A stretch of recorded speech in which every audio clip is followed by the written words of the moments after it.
Praise the lord. Welcome to second part. আমরা এখানে দেখব শয়তানের কাজ বা এই মন্দ আত্মাদের কাজ, এরা কিভাবে কাজ করে। যদি ফার্স্ট পার্ট আপনি দেখে থাকবেন, আপনি দেখেছিলেন যে দুটো গ্রুপ মেনলি রয়েছে শয়তানের স্ট্রাকচারের আন্ডারে। এক হলো ফলেন এঞ্জেলস, পতিত স্বর্গদূত, আর দুই হলো ডিমন্স, যাকে বাইবেল বলে ভূত বা অসুচি আত্মা, আনক্লিন স্পিরিট।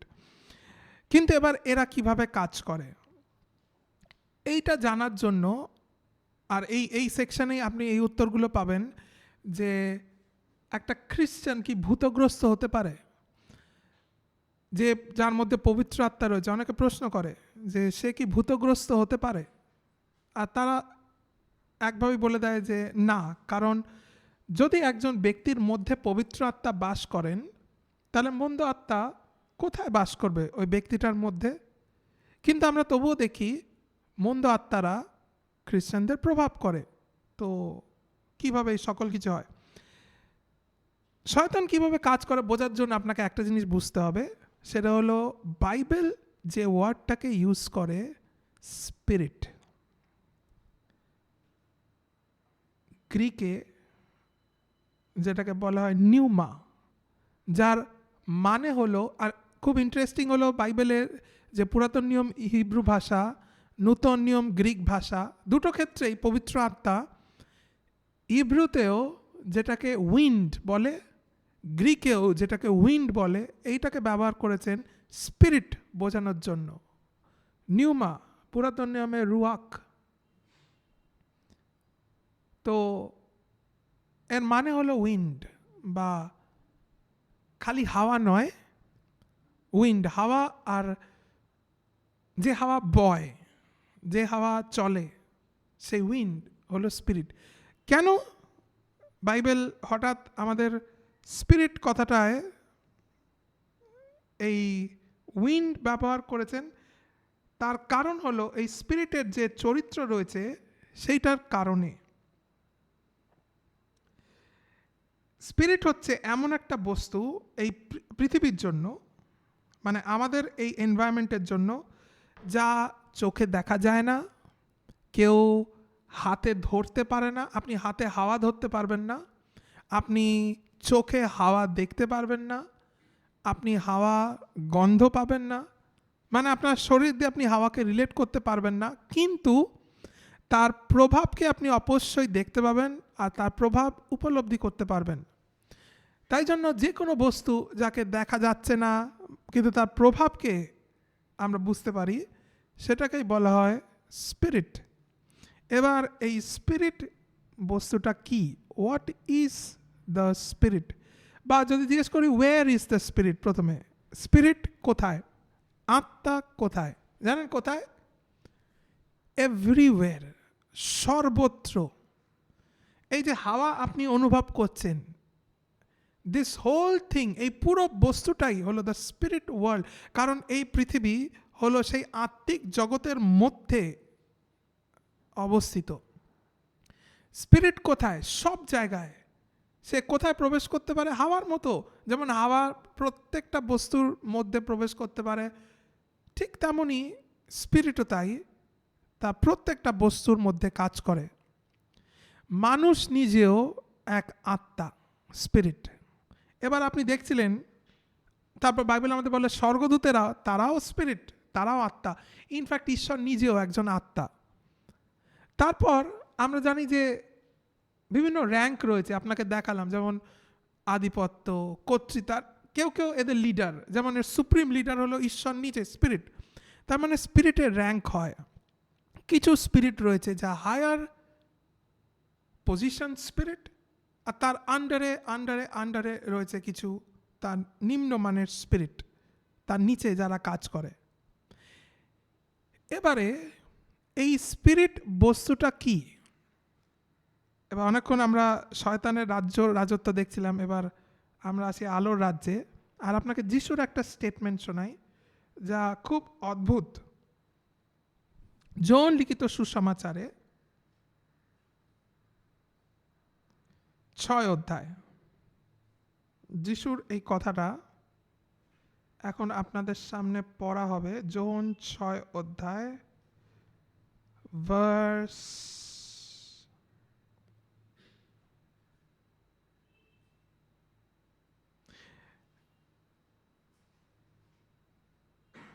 আচ্ছা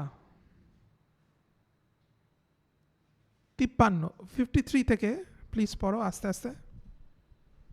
খুব সুন্দর কথা যিশুর, খুব সুন্দর না, খালি খুব ডিপ, খুব মিনিংফুল ওয়ার্ডস এখানে যিশু উপস্থিত করছেন। শুনুন মন দিয়ে, হ্যাঁ পড়ো।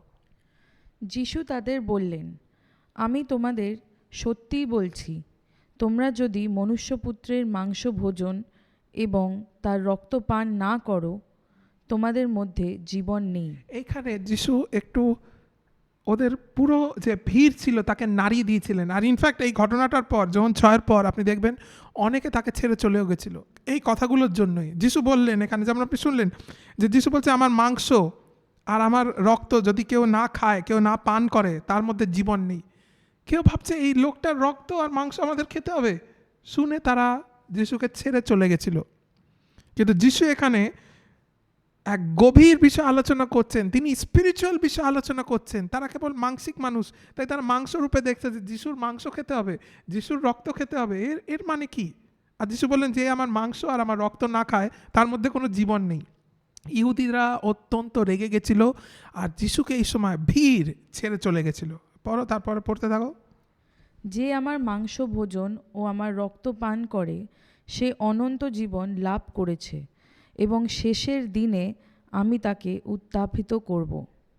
কারণ আমার মাংসই প্রকৃত খাদ্য এবং আমার রক্তই প্রকৃত পানীয়। যিশু বললেন আমার মাংস হলো প্রকৃত খাদ্য আর আমার রক্ত প্রকৃত পানীয়। আচ্ছা, না ও বিষয়ে যাব না, আরও টাইম চলে যাবে। ঠিক আছে, তারপর পড়তে থাকো। যে আমার মাংস ভোজন ও আমার রক্ত পান করে সে আমার মধ্যে থাকে, আর আমি তার মধ্যে থাকি। জীবন্ত পিতা যেমন আমাকে পাঠিয়েছেন এবং আমি যেমন পিতারই জন্য জীবন ধারণ করি, আমাকে যে ভোজন করে সেও তেমনি আমার জন্য জীবন ধারণ করবে। তো এই যে কথাগুলো যিশু বলছেন অত্যন্ত স্পিরিচুয়াল ওয়ার্ডস, আত্মিক কিছু তথ্য তিনি জানাচ্ছেন, আর মানুষ সেগুলো বুঝতে পারেনি। ইনফ্যাক্ট আপনি দেখতে পাবেন 60 পদ পড়ো, ভার্স 60। বহু শিষ্য যিশুকে ছেড়ে গেলেন। এ কথা শুনে তার শিষ্যদের মধ্যে অনেকে বললেন, এ এক কঠিন শিক্ষা, এই শিক্ষা কে গ্রহণ করতে পারে? বলে কঠিন শিক্ষা কে নিতে পারে বলে অনেকে ছেড়ে চলে গেল। আচ্ছা, তারপরে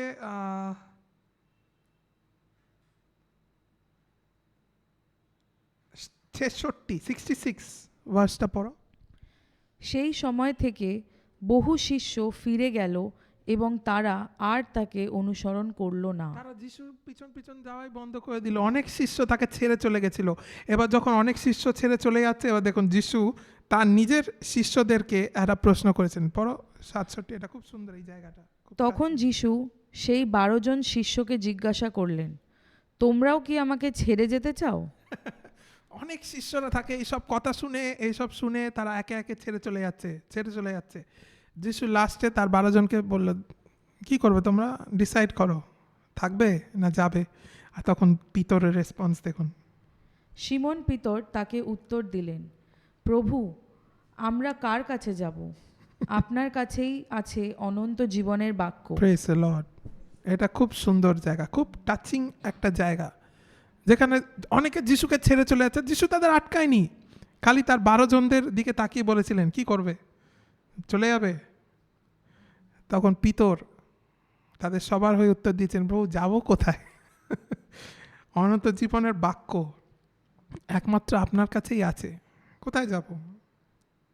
তো যাই হোক, এটাই না গিয়ে এবারে একটা জায়গা স্কিপ করে গেছি, যেটা এবার আপনাকে পড়াবো। যিশু এইসব কথাগুলো শুনছিলেন। 61, 62 আর 63 পদ পড়ো, 61, 62 আর 63। শিষ্যেরা এ নিয়ে অসন্তোষ প্রকাশ করছে জানতে পেরে যিশু তাদের বললেন, এ কথায় কি তোমরা আঘাত পেলে?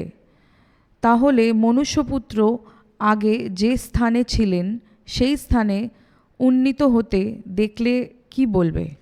এই কথাগুলো শুনে তোমরা অফেন্ডেড হয়ে যাচ্ছ, তোমরা আঘাত পেলে? তাহলে যখন দেখবে মনুষ্যপুত্রকে স্বর্গে যাচ্ছে, যখন তোমরা দেখবে কি করবে?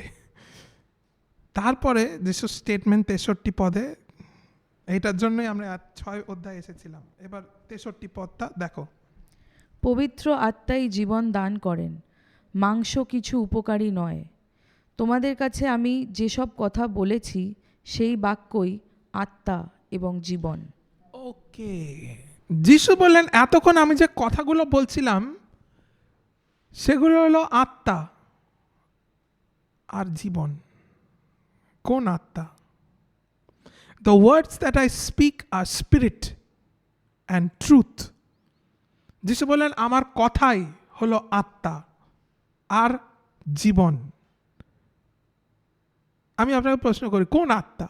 যিশু কথা, কোন আত্মা? পবিত্র আত্মা? না, ঠিক হচ্ছে না যে আমার কথাই হলো পবিত্র আত্মা ও জীবন। Not really.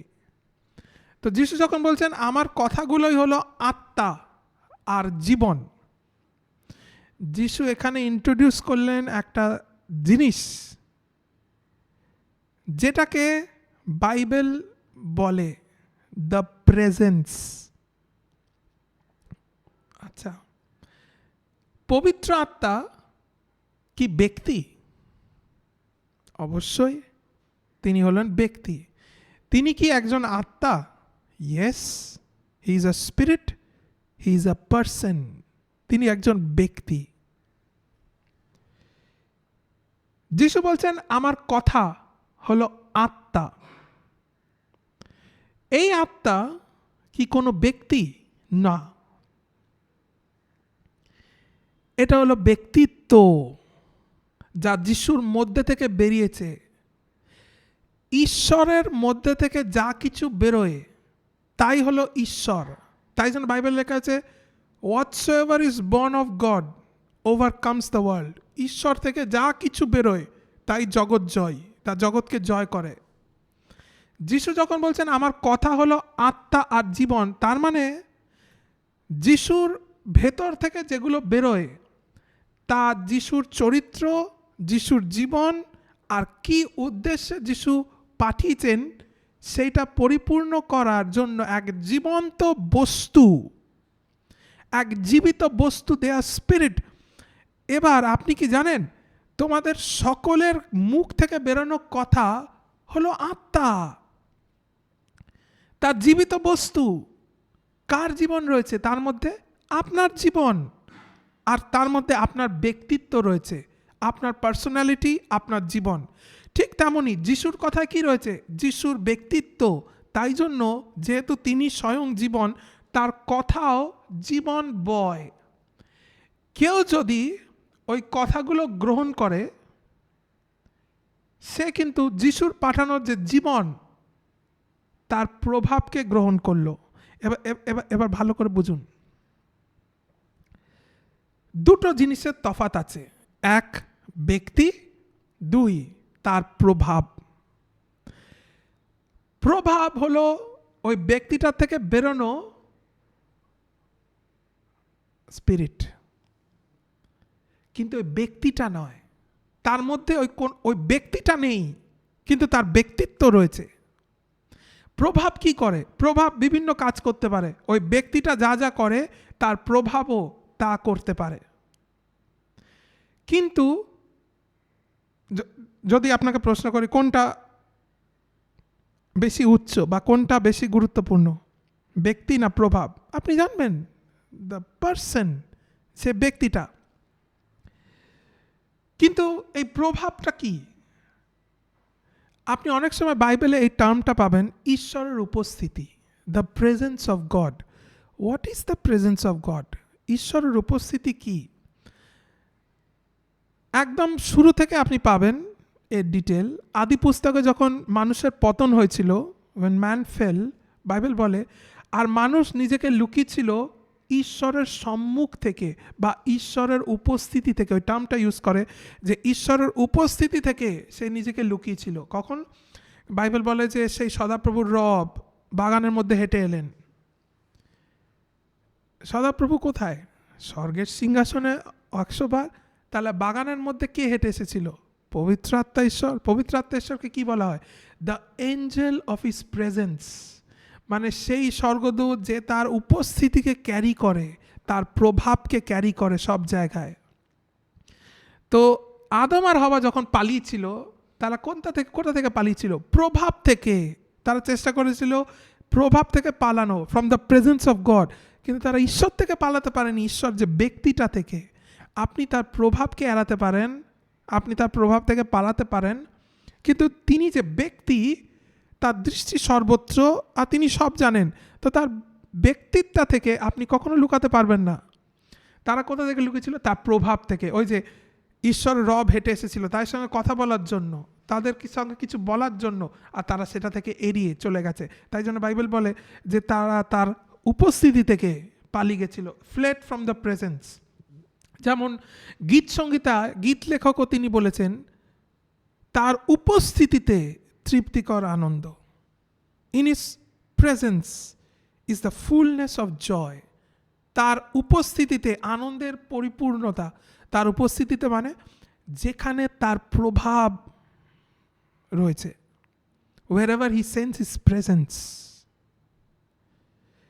এর মানে এই নয় যে ওখানে ব্যক্তিটাও উপস্থিত। যেমন একটা উদাহরণ দিই, যখন আপনি অনেক সময় দেখবেন কোনো মণ্ডলীতে আপনি এসেছেন, আমাদের মণ্ডলীতে আপনি দেখবেন যে সবাই পবিত্র আত্মার ভাষায় কথা বলছেন। অনেক ক্ষেত্রে দেখবেন একজন ব্যক্তি যে যিশুকে চেনে না, যে যিশুকে গ্রহণ করেনি, পবিত্র আত্মাকে গ্রহণ করেনি, হঠাৎ এসে ওদের মাঝখানে সে পবিত্র আত্মার ভাষায় কথা বলতে পারে। আমরা দেখেছি পবিত্র আত্মার ভাষায় কথা বলা শুরু করেছে। তার মানে কি সে পরিত্রাণ পেয়ে গেল? তার মানে কি সে পবিত্র আত্মা গ্রহণ করেছে? না, আপনাকে বুঝতে হবে কি হচ্ছে। যেখানে সবাই আত্মার ভাষায় কথা বলছে, ওই স্থানটা ঈশ্বরের প্রভাবে পরিপূর্ণ, ঈশ্বরের উপস্থিতিতে পরিপূর্ণ। কিন্তু যে ব্যক্তি ঈশ্বর, তিনি কোথায়? তিনি কি ওই হাওয়ার মধ্যে রয়েছেন? না, তিনি প্রত্যেকটা যারা পবিত্র আত্মা গ্রহণ করেছে তাদের মধ্যে তিনি বাস করছেন। এবার তারা আত্মার ভাষায় কথা বলছে, পুরো হাওয়াটাকে, পুরো স্থানটাকে তারা ঈশ্বরের উপস্থিতি, ঈশ্বরের প্রভাবে, ঈশ্বরের প্রভাব, দ্য স্পিরিটে পূর্ণ করেছেন। ফলে যে কেউ ওই পরিস্থিতি, ওই জায়গায় উপস্থিত হবে, ওই জায়গায় সে আত্মার ভাষায় কথা বলা শুরু করে দেবে, কারণ সেই প্রভাবটা ওই হাওয়ার মধ্যে রয়েছে, ইন দ্যাট অ্যাটমসফিয়ার, ওই পরিবেশের মধ্যে। ওই জায়গাটাই হলো আত্মার, যাকে বলে আবেশ, ওখানে আছে। আমি জানি না আপনার কখনো হয়েছে কিনা, অনেক সময় হয় অনেক ভারাক্রান্ত হৃদয় আপনি আসেন, কিন্তু চার্চের মধ্যে যখনই প্রবেশ করেন একটা আলাদা আনন্দ আপনি যাকে বলে অনুভব করেন। অনেকে আমায় বলেছে যে পাস্টার জানি না চার্চে এলেই একটা আলাদা আনন্দ হয়, যেটা হয় আপনি যখন প্রবেশ করেন, there is a spirit, atmosphere। কোন স্পিরিট? কারণ ওই জায়গায় প্রশংসা বাক্যে পরিপূর্ণ ওই হাওয়াটা, মানে আত্মা যেমন সুগন্ধ ছড়াচ্ছে ওই জায়গাটা ঈশ্বরের, এই স্পিরিট। ওই স্থানে পবিত্র আত্মা ব্যক্তিটা বিরাজ করে না, কিন্তু তার প্রভাব বিরাজ করে, কারণ যারা ওই ব্যক্তিটাকে ধারণ করে তারা ওই স্থানে তার প্রভাবকে ছড়িয়েছে। সেই জন্য ওখানে যখনই আসে কেউ আনন্দ উপভোগ করে, শান্তি উপভোগ করে, মনে হঠাৎ এক শান্তি। তা বলে অনেক কষ্ট নিয়ে এসেছিলাম, কিন্তু যখন এখানে এসেছি এক শান্তি অনুভব করি। অনেক বলে চার্চে ঢুকলেই শান্তি পাওয়া যায়। কিসের জন্য? It's a spirit. ওই জায়গাটার অ্যাটমসফিয়ার স্পিরিট, কিন্তু ওটা ব্যক্তি নয়। বাইবেলে আমাদের একটা ইন্টারেস্টিং ঘটনা রয়েছে, যেখানে বলে পৌলের শরীর থেকে হ্যাঙ্কারচিফ, রুমাল নিয়ে গিয়ে রোগীদের ওপর ঠেকানো হয়েছিল। প্রেরিত পুস্তকে আমরা পাই। আপনি পড়ে নিতে পারেন, আমি আপনাকে রেফারেন্স দিচ্ছি। প্রেরিত 19 অধ্যায় 11 থেকে আপনি পড়লে আপনি পেয়ে যাবেন। প্রেরিত তার 19 অধ্যায় 11। কিন্তু এখানে কি ঘটছে? প্রেরিত তার 19 অধ্যায়, বা আপনার সামনে পড়ি। ঈশ্বর পৌলের মাধ্যমে অন্য সাধারণ মানে অসাধারণ সব অলৌকিক কাজ সাধন করতেন। এমনকি তার স্পর্শ করা রুমাল ও পোশাক অসুস্থ ব্যক্তিদের কাছে নিয়ে গেলে তারা সুস্থ হতো এবং মন্দ আত্মা তাদের ছেড়ে যেত। পৌলের থেকে রুমাল ঠেকিয়ে কেউ নিয়ে গেল, মন্দ আত্মার গ্রস্ত লোকদের ওপর রাখলো, তারা সুস্থ হয়ে গেল। কি ছিল রুমালে? ঈশ্বরের উপস্থিতি। রুমালে কি ছিল? ঈশ্বরের উপস্থিতি। রুমালে কি ঈশ্বরের ব্যক্তিটা রয়েছে? না, not the person but the presence. কোথা থেকে এলো? কারণ পৌল পবিত্র আত্মায় পূর্ণ, আর যে পবিত্র আত্মা পূর্ণ তার মধ্যে থেকে ওই স্পিরিটটা কন্টিনিউয়াসলি যেন বেরোতে থাকে সুগন্ধের মতো, অদৃশ্য এক এনার্জি যাকে বলে, সে তার শরীর থেকে বেরোচ্ছে, অদৃশ্য লাইট এনার্জি। ফলে যে কেউ কোনো ফিজিক্যাল সাবস্টেন্স নিয়ে আসবে, হয়তো রুমাল, হয়তো গামছা, হয়তো পোশাক নিয়ে এসে যদি ওর গায়েও ঠেকায়, সে ওর প্রভাবটা ওই রুমালের ওপর প্রবেশ করে, উপস্থিতিটা। আর সে সেই রুমালটা নিয়ে গিয়ে কোনো রোগীর ওপর রাখলে সে সুস্থ হয়ে গেল। রুমালে কি পবিত্র আত্মা ব্যক্তিটা ছিল? না, ব্যক্তিটা রয়েছে কিন্তু পৌলের মধ্যেই। কিন্তু পৌলের মধ্যে ব্যক্তিটা এত প্রভাবশালী, তিনি পবিত্র আত্মায় পূর্ণ, তার প্রভাব সারা শরীরে ছড়াচ্ছে, তাকে যে কেউ ওই গা থেকে রুমাল ঠেকিয়ে নিয়ে যাবে, সে যখন স্পর্শ করবে, এটা হচ্ছে ওই ধরুন একটা সুইমিং পুল রয়েছে জলে ভর্তি, যে কেউ রুমাল আনলো ওর মধ্যে ডোবালো, রুমালটা ভিজে যাবে আপনা থেকে। তার মানে এই নয় রুমালের এখন জল ধারণ করছে না, জলটা সুইমিং পুলের মধ্যেই রয়েছে কিন্তু রুমালটা ভিজে গেছে। ঠিক তেমনই এই রুমালটা যখন তার শরীর থেকে নিয়ে যাওয়া হয়, তার ওপর ঈশ্বরের উপস্থিতি জড়িয়ে আছে। যখনই নিয়ে গিয়ে রোগীদের ওপর ঠেকানো হলো, তারা সুস্থ হয়ে গেল। আপনি কি জানেন আপনার ক্ষেত্রে তাই? আপনি যখন বাড়িতে বসে থাকেন, আপনি প্রার্থনা করেন, পবিত্র আত্মায় পূর্ণ হন, আপনি যে কাপড় পরে থাকেন সেটাও ডিভাইন এনার্জি, ঈশ্বরীয় শক্তির দ্বারা স্পর্শ করা হয়। খালি আপনার পোশাক নয়, আপনার পোশাক, আপনার আংটি, ঘড়ি, জুতো, মোজা, এমনকি আপনার এনভায়রনমেন্ট, পুরো পরিবেশ ওই স্বর্গীয় উপস্থিতিতে ভরপুর হয়ে থাকে। এবং তাই জন্য আমরা এরকম টেস্টিমনি অনেক পেয়েছি যে পাস্টার, আমার ঘরে একটা গাছ ছিল, তা মরে গেছিল, কিন্তু আমি ঘরে খালি প্রশংসা করতাম, স্তব করতাম, আর হঠাৎ সেই গাছটা আবার দেখি বাড়তে শুরু হয়েছে। এগুলো 100% ঘটে। এগুলো আপনার ঘরে আপনি পরীক্ষা করে দেখতে পারেন। কেন? কারণ আপনি যখন প্রশংসা করছেন, ধন্যবাদ করছেন, পবিত্র আত্মায় পূর্ণ হচ্ছেন, আপনি ওই এনার্জিটাকে, ওই ডিভাইন লাইফ আপনি রিলিজ করছেন। কোথায়? আপনার এনভায়রনমেন্টে। আত্মা আপনার সমস্ত ঘর স্পর্শ করে, আপনার দেয়াল, আপনার পাখা, লাইট, চেয়ার, টেবিল, পর্দা, চিরুনি, আপনার সব কিছু ওই শক্তিটা গিয়ে স্পর্শ করে। আর আপনি জানেন, যদি আপনি এটা ডেইলি করেন আর প্রচুর পরিমাণে করেন, আপনার বাড়িতে কোনো কিছু খারাপ হয় না। খারাপ হওয়া উচিত নয়, কারণ ডিভাইন এনার্জি ওর মধ্যে থেকে বইছে। আপনি দেখবেন একটা ঘড়ি যেখানে অন্যদের 1 মাস 2 মাস ব্যাটারি চলে, আপনার 1 বছর ব্যাটারি চলছে। আপনি বুঝতে পারেন না যে কি করে চলছে আমার 1 বছর। এগুলো বাস্তব। কেন? কারণ ডিভাইন এনার্জি, স্বর্গীয় শক্তি কনস্ট্যান্টলি ওকে স্পর্শ করছে। যত বেশি আপনার ঘরে গান, প্রার্থনা, প্রশংসা করেন, তত বেশি এটা হয়। কারণ যত প্রশংসা করেন, আপনি আত্মায় পূর্ণ হন, আপনার মধ্যে ব্যক্তিটা রয়েছে কিন্তু তার প্রভাব হঠাৎ ছড়াতে শুরু করে। প্রথমে আপনার প্রাণে আসে, তারপর প্রাণ থেকে আপনার শরীরে বেরোয়, তারপর আপনার জামা, আপনার বিছানা, আপনার বালিশ, আপনার কম্বল, সব কিছুতে ওটা ছড়ায়। এমনকি আপনি জানেন, যদি কেউ দূরে থাকে, আপনি আপনার রুমাল দিয়ে বলতে পারেন এটা গিয়ে ওর উপর রাখো, ঠিক হয়ে যাবে। আর সে যদি বিশ্বাসে রাখে, ঠিক হয়ে যাবে, কারণ আপনার রুমালেও ঈশ্বরের উপস্থিতি আছে। ঠিক যেটা এটার ক্ষেত্রে হয়েছিল, ঈশ্বরের উপস্থিতি তার মধ্যে ছিল। যিশু বলেছেন, আমার কথা হচ্ছে আত্মা, মানে দ্য স্পিরিট প্রেজেন্স, আমার কথায় ঈশ্বরের উপস্থিতি আছে। একইভাবে শয়তানও কাজ করে। শয়তানেরও প্রেজেন্স আছে, উপস্থিতি। যেমন যিশু বললেন, আমার কথা হলো জীবন, আমার কথা হলো আত্মা এবং জীবন, মানে আমার কথা হলো আত্মা, আর তা ক্যারি করছে আমার পার্সোনালিটি, আমার ব্যক্তিত্ব, তা কি জীবন। ডিমনদের কথা কি, ফলেন এঞ্জেলদের কথা কি, স্পিরিট অ্যান্ড ডেথ। যেমন যিশুর হচ্ছে spirit and the character of Jesus life, ঠিক তেমনই ডিমনদের কথা হলো spirit and the character of the Demon. হয়তো ডেথ, হয়তো অ্যাঙ্গার, হয়তো সুইসাইড, হয়তো এসব বাজে বস্তুগুলো।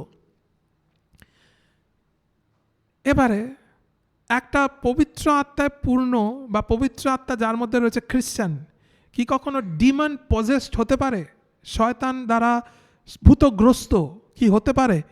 অ্যাবসলিউটলি না, সম্ভব নয়।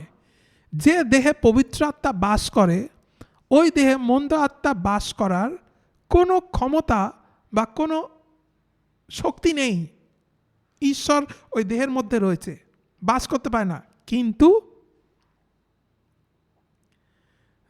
the presence of the demon can be there, তার উপস্থিতি ওখানে থাকতে পারে। আপনি বলবেন এটার মানে কি? ব্যক্তিটা নয়, কিন্তু উপস্থিতিটা। আপনাকে একটা উদাহরণ দেখাই। Let me show you an example in the Bible.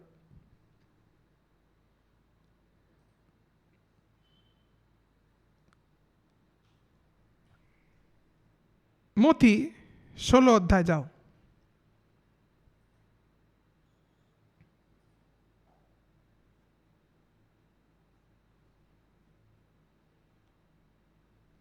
আর মতি 16 অধ্যায় প্লিজ তুমি 13 পদ থেকে পড়ো। খ্রিস্ট সম্পর্কে পিতরের স্বীকারোক্তি। যিশু যখন কৈসরিয়া ফিলিপি অঞ্চলে এলেন, তিনি তার শিষ্যদের জিজ্ঞাসা করলেন, মনুষ্যপুত্রকে এ সম্বন্ধে লোকে কি বলে? তারা উত্তর দিলেন, কেউ কেউ বলে আপনি বাপ্তিস্মদাতা যোহন, অন্যেরা বলে এলিও, আর কেউ কেউ বলে জিরোমেয় বা ভাববাদীদের মধ্যে কোনো একজন। কিন্তু তোমরা কি বলো?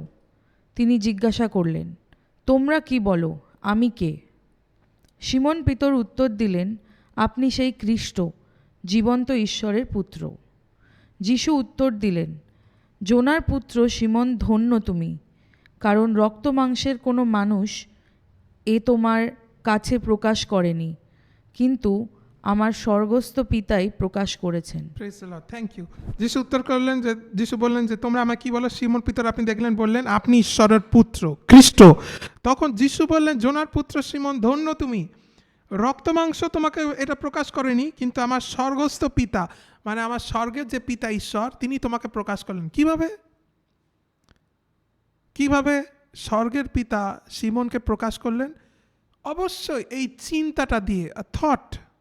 পিতরের হঠাৎ একটা চিন্তা এলো, যিশু যখন প্রশ্ন করছে আমি কে, পিতর হঠাৎ বলে উঠলেন আপনি খ্রিস্ট, ঈশ্বরের পুত্র। আর যিশু বললেন তুমি জানো এই চিন্তাটা কোত্থেকে এলো?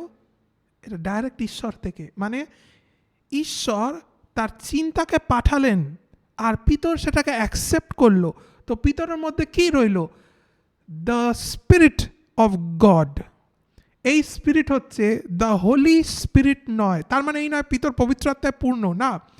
ঈশ্বরের এক চিন্তা যেটা হচ্ছে আ স্পিরিট ফ্রম গড বেরোলো, পিতর গ্রহণ করলো। সে কি গ্রহণ করলো?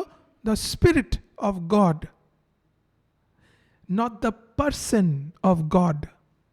আর সে প্রকাশ করলো যে আপনি খ্রিস্ট, ঈশ্বরের পুত্র।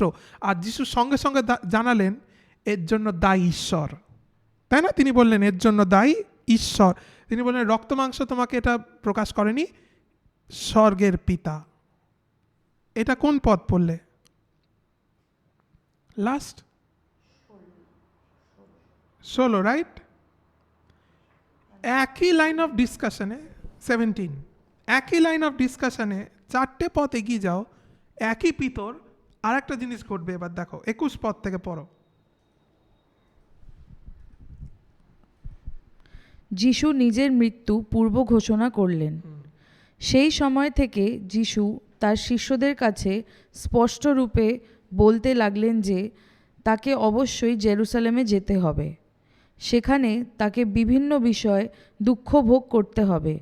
প্রাচীনবর্গ, মহাযাজকবৃন্দ ও শাস্ত্রবিদরা তাকে প্রত্যাখ্যান করবে। তাকে হত্যা করা হবে এবং তৃতীয় দিনে তার পুনরুত্থান হবে। তো যিশু তাদের বোঝাতে চাইলেন যে আমাকে মারা যেতে হবে, আবার 3 দিন পরে আমি বেঁচে উঠবো। তার পরিকল্পনাগুলো তিনি বলছিলেন। 22 পদ। পিতর তাকে এক পাশে নিয়ে গিয়ে অনুযোগ করে বললেন, প্রভু, তা নয়, এরকম আপনার প্রতি কখনো ঘটবে না। প্রভু তা নয়, কারণ বলছে এখানে অনুযোগ, রিবিউক করলেন। পিতর যিশুকে রিবিউক করলেন। বাইবেল লেখা হয়েছে হি রিবিউকড জিসাস। যিশু প্রথমে যিশুকে আড়ালে নিয়ে গেলেন, পিতর শিষ্যদের থেকে আড়ালে নিয়ে গিয়ে বলছে এরম হতে পারে না, আপনি কি বলছেন? কেন পিতর এত কনফিডেন্সকে পেলো কি করে? কারণ এক্ষুনি যিশু নিজেই বলেছেন যে স্বর্গস্থ পিতা তোমার প্রকাশ করেছে। পিতর ভাবছে ও স্বর্গস্থ পিতা আমার সঙ্গে ডাইরেক্ট কথা বলছে, তার মানে আমার এখন একটা ভালো পজিশন হয়েছে যে স্বর্গের পিতা এখন আমাকে প্রকাশ করছে অনেক কিছু। তো যিশু এখন বলছে যে আমাকে মারা যেতে হবে, আমাকে 3 দিন পরে বেঁচে উঠবে। হঠাৎ পিতরের মাথায় এলো এটা কখনো হতে পারে না। পিতর আবার অ্যানালাইজ করো, আমার স্বর্গের পিতা আবার বলছে আমাকে যে এটা হতে পারে না। স্বর্গের পিতা আমাকে বলছে যিশুকে কারেক্ট করো। তখন সে নিয়ে গিয়ে আড়ালে গিয়ে বলছে এটা কখনো হবে না, এটা হতেই পারে না, আপনি মরবেন না, এরকম আপনার প্রতি কখনো ঘটবেন না। এবারে 23 পদ পড়ো। যিশু ফিরে পিতরকে বললেন, দূর হও শয়তান, তুমি আমার কাছে এক বাধা স্বরূপ। তোমার মনে ঈশ্বরের বিষয়গুলি নেই, কেবল মানুষের বিষয়গুলিই আছে। হঠাৎ যিশু ফিরে পিতরকে বললেন, আর এটা খুব ইন্টারেস্টিং, ফিরে কেন বললেন? অলরেডি তো আলাদা নিয়ে গেছেন। যিশু ফিরে পিতরকে বললেন না, আপনি এই পুরো ঘটনাটা বুঝতে পারবেন যদি আপনি মার্ক থেকে ওই অংশটা পড়েন। আমি যাব না ওখানে, আপনাকে স্ক্রিপচার রেফারেন্স দিয়ে রাখছি। মার্ক 8:27 থেকে আপনি একই ঘটনার উল্লেখ পাবেন। ওখানে আপনি দেখবেন আরেকটা ডিটেল দেওয়া রয়েছে। কেন বাইবেল বলে যিশু পিতরের দিকে ফিরে তাকালেন? কারণ যখন এই কথাটা পিতর যখন আড়ালে নিয়ে গিয়ে বললেন, তার শিষ্যেরা ওখানে ছিল। মানে আড়ালে মানে একদম প্রাইভেটে নিয়ে গিয়ে বলেননি, যখন ছিল শিষ্যেরা নিজেও শুনেছে এই কথাগুলো, যে পিতর যিশুকে বলছেন যে প্রভু এরম বলবেন না, আপনি এটা আপনার বলা উচিত হয়নি, মারা যাবেন। আপনি আমাদের শিখিয়েছেন পজিটিভ কনফেশন, আমরা মারা যাব না, আমাদের মৃত্যু নেই, আর আপনি বলছেন আমি মারা যাব। যিশু তার 12 জন শিষ্যের দিকে প্রথমে তাকিয়েছিলেন, তাদের রিয়াকশন কি? কারণ তারাও পিতরের সঙ্গে সহমত ছিল। তাদের দেখার পর যিশু পিতরের দিকে ঘুরে তাকিয়ে বললেন, দূর হও শয়তান। তিনি পিতরকে বলেছিলেন, গেট দি বিহাইন্ড মি সেটেন। শয়তান একটু আগে পিতরকে বললেন, তুমি পিতর, তোমার ওপর আমার মণ্ডলী গাঁথবো। একটু আগে বললেন তোমাকে রক্ত মাংস এটা প্রকাশ করেনি, স্বর্গের পিতা। সেই একই পিতরকে যিশু বলছেন শয়তান। পিতর কি ভূতগ্রস্ত ছিল? শয়তানগ্রস্ত। শয়তান কি তখন পিতরের মধ্যে? তাহলে যিশু কেন বললেন দূর হও শয়তান? কারণ ঠিক যেমন ঈশ্বরের এক চিন্তা পিতর অ্যাকসেপ্ট করেছিল, এই ক্ষেত্রে শয়তান থেকে একটা পাঠানোর চিন্তা পিতর অ্যাকসেপ্ট করেছিল। আর যিশু ওর মধ্যের এই চিন্তাটাকে ওর মালিকের নামে অ্যাসাইন করেছিল। সে বলেনি দূর হও শয়তানের চিন্তা, সে বলেছে দূর হও শয়তান। কারণ তার থেকে যে কোনো ব্যক্তির থেকে যা কিছু বেরোয় সে তারই নাম ক্যারি করে। শয়তানের চিন্তা যখন কারোর ব্যক্তির মধ্যে, হয়তো সেই ব্যক্তির মধ্যে শয়তানের ব্যক্তিটা নেই, কিন্তু তার চিন্তাটা যে রয়েছে ওটাকে আমরা কি নামে ডাকবো? ওটাকে আমরা ওর মালিকের নামেই ডাকতে পারি, কারণ ওটা মালিকেরই অংশ। মানে আমরা ওকে শয়তান বলে ডাকতে পারি। যেমন যিশু এখানে বলেছিলেন দূর হও শয়তান। শয়তান ব্যক্তিটা পিতরের মধ্যে ছিল না, কি ছিল? শয়তানের উপস্থিতি, প্রভাব, এক চিন্তা, a thought from Satan which is a spirit যেটা হলো একটা আত্মা, যার নাম হলো শয়তান। সিমিলারলি আজকেও খ্রিশ্চানরা যে পবিত্র আত্মা রয়েছে, যদি কোনো মিথ্যা বিশ্বাস করে, সেই মিথ্যার যে সোর্স, সে তার ব্যক্তিটার মধ্যে প্রবেশ পেল। তার মানে এই নয়, যেমন কোনো খ্রিস্টানের মধ্যে যেমন যদি ভয় রয়েছে, সে খুব ভয় পায়, তার মানে এই নয়, কারণ ভয় হচ্ছে there is an evil spirit of fear, there is a spirit of fear. Bible আমাদের বলে যে ঈশ্বর আমাদের ভীরুতার আত্মা দেয়নি, তার মানে ভীরুতার আত্মা বলে কিছু রয়েছে। যদি কোনো খ্রিস্টান ভয় পায়, তার মানে এই নয় ভীরুতার আত্মা ওর মধ্যে রয়েছে, কিন্তু ওর মধ্যে ভীরুতার আত্মার এক প্রভাব উপস্থিত। কিন্তু আপনি যখন ওটাকে অ্যাসাইন করবেন, আপনি যখন ওটাকে অ্যাড্রেস করবেন, আপনার বলার দরকার নেই ভীরুতার আত্মার আত্মা বা ভীরুতার আত্মার চিন্তা, আপনি ওটাকে ওর নামেই অ্যাসাইন করতে বা অ্যাড্রেস করতে পারেন, ভীরুতার আত্মা। ও শুনবে, যদি ওটা ওর প্রভাব। আশা করি আপনি বুঝতে পাচ্ছেন। দিস ইজ দ্য ইনফ্লুয়েন্স, প্রভাব, ইম্পার্টেশন। একইভাবে যেমন ডিমনরা রয়েছে, ডিমনরাও যা এমিট করে তা হলো ইভিল স্পিরিট, ফ্লাইজ। ফ্লাইজের মতো এরা কাজ করে। এরা হচ্ছে খুব ছোট, এরা ব্যক্তি নয়, এরা এরা এরা যে পাঠিয়েছে তার ব্যক্তিত্বকে ক্যারি করে, ছোট ছোট আত্মা। আর এরই যে উল্লেখ রয়েছে বাইবেলে বেলজেবাব, যার উল্লেখ আপনি পুরাতন নিয়মে পাবেন, নূতন নিয়মে পারবেন, যে হচ্ছে দ্য গড অফ ফ্লাইজ, মানে এদের মালিক। ফ্লাইজ, ফ্লাইজ মানে হচ্ছে মাছি যাকে বলে, বা আপনি কখনো দেখবেন ঝাঁকে ঝাঁকে যখন পোকারা বয়, যে যে যেরকম আত্মায়ও ঠিক তেমন এই ডিমনদের মধ্যে থেকে এরম ঝাঁকে ঝাঁকে পোকাগুলো বেরোয়। এরা কিন্তু ওই ডিমনটা নয়, ব্যক্তিটা নয়, কিন্তু ওর থেকে বেরানো আত্মা, স্পিরিট। আর এটা বিভিন্ন জায়গাকে প্রভাবিত করতে পারে। কিছু কিছু ঘরে যখন আপনি প্রবেশ করবেন, যদি আপনি পবিত্র আত্মায় পূর্ণ হন, আপনি ঢুকেই বুঝতে পারবেন এই ঘরে এক ভয়ের অ্যাটমসফিয়ার আছে, বা এই ঘরে এক মৃত্যুর প্রভাব আছে।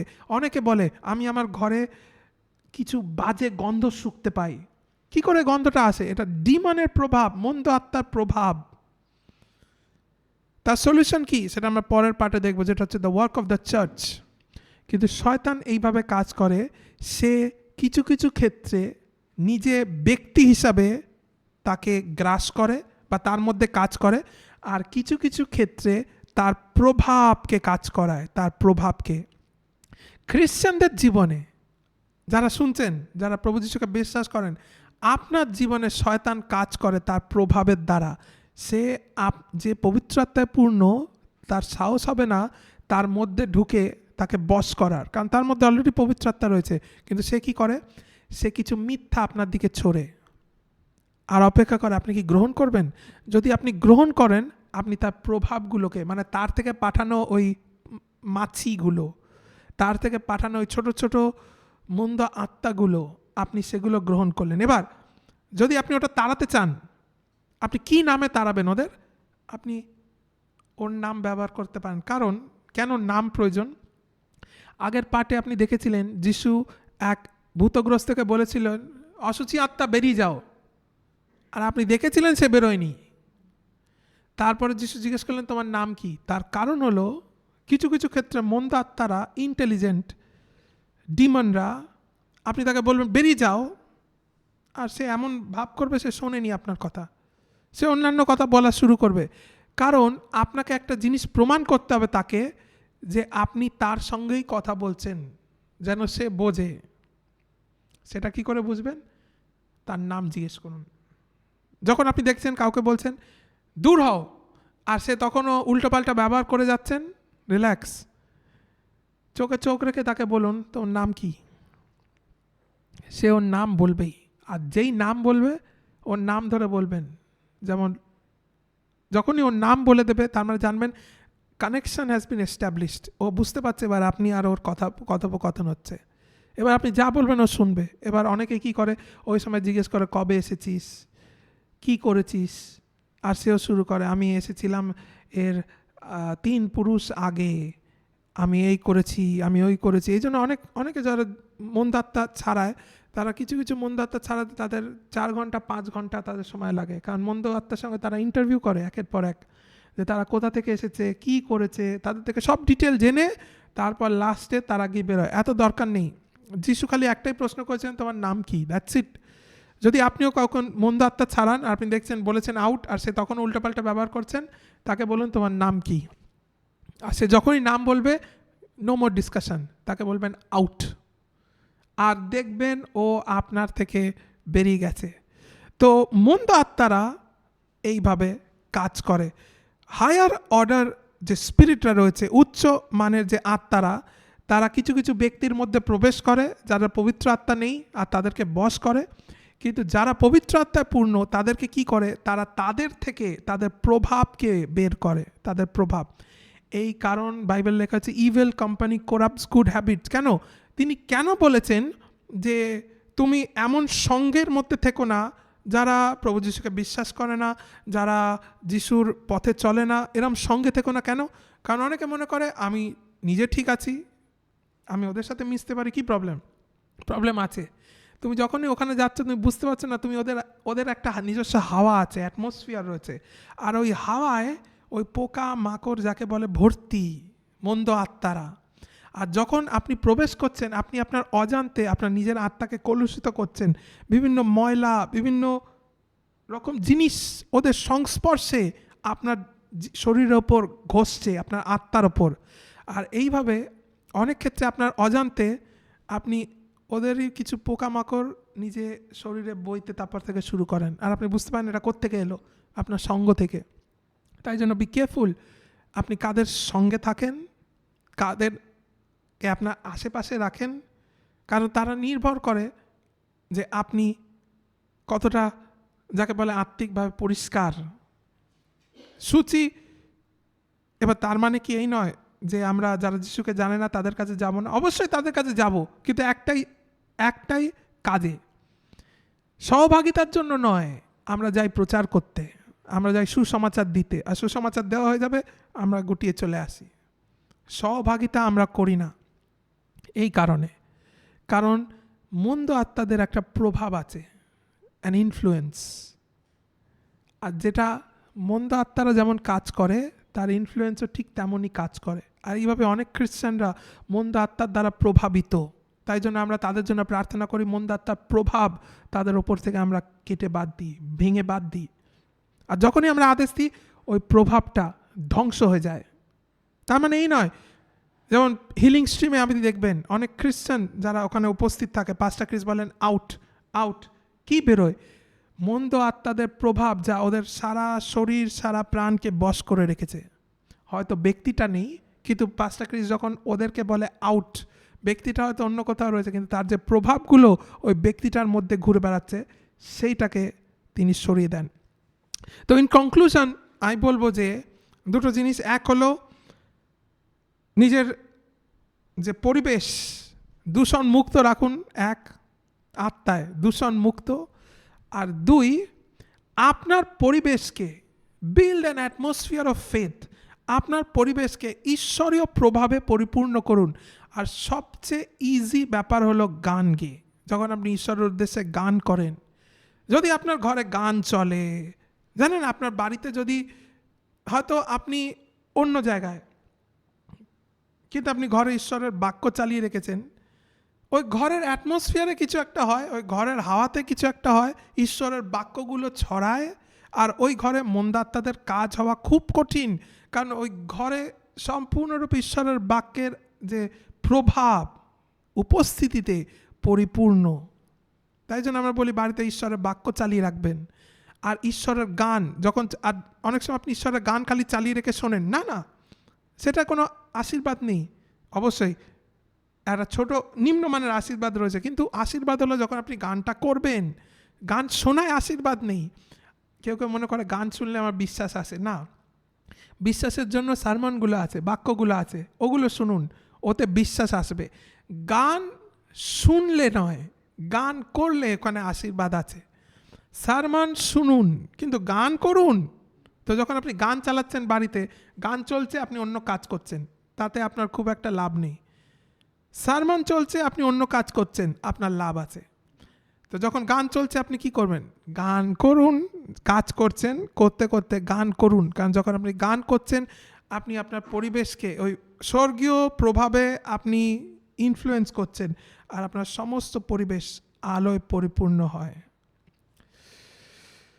থ্যাংক ইউ প্রত্যেকে আমাদের এই পার্ট 2 জয়েন করার জন্য। আমাদের লাস্ট একটা সেশন রয়েছে যেখানে আমরা দেখব the work of the church, যে এই সব কিছু জানার পর ঈশ্বর মণ্ডলী থেকে কি এক্সপেক্ট করেন এইগুলো বস্তু নিয়ে। আর এটাই হলো আমার কনক্লুশন, যে আমাদের থার্ড পার্ট, তাই ওটা মিস করবেন না।